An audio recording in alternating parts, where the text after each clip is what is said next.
Dalawang malalaki at kilalang paaralan sa Davao City man nag-online classes o mag-online classes ngayong araw bilang pag-iingat seguridad.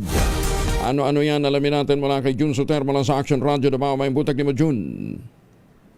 Mayong butang usab Kuyang Angel, magpapatupad ng online learning modality ang San Pedro College at Ateneo de Davao University Basic Education Department bilang bahagi ng kanilang mga hakbang o pamatiyak ang kaligtasan ng mga estudyante at school personnel. Inanunsyo ng San Pedro College Basic Education Department ang 2 araw na online learning mula Agosto 24 hanggang 25. Samantala, magsasagawa naman ang Ateneo de Davao University Basic Education Department ng online synchronous classes mula Agosto 24 hanggang 28. Ayon sa mga paaralan, bahagi ito ng kanilang mga hakbang at pagsusuri sa mga polisiya at safety protocols upang mapalakas ang seguridad sa loob ng campus at maprotektahan ang mga estudyante, guro, empleyado at iba pang miyembro ng school community. Sa ilalim ng online modality, ipagpapatuloy ang mga klase sa pamamagitan ng mga digital platform upang hindi maantala ang pag-aaral habang isinasagawa ang kaukulang safety measures. Ang hakbang ng 2 paaralan ay kasunod ng mga panawagan na higit pang paigtingin ang school safety at preparedness sa gitna ng mga insidente ng karahasan na naiulat sa ilang paaralan. Ito si Jun Soter sa DZRH. Una sa Pilipinas, una sa Pilipino. Daghang salamat, Jun Soter.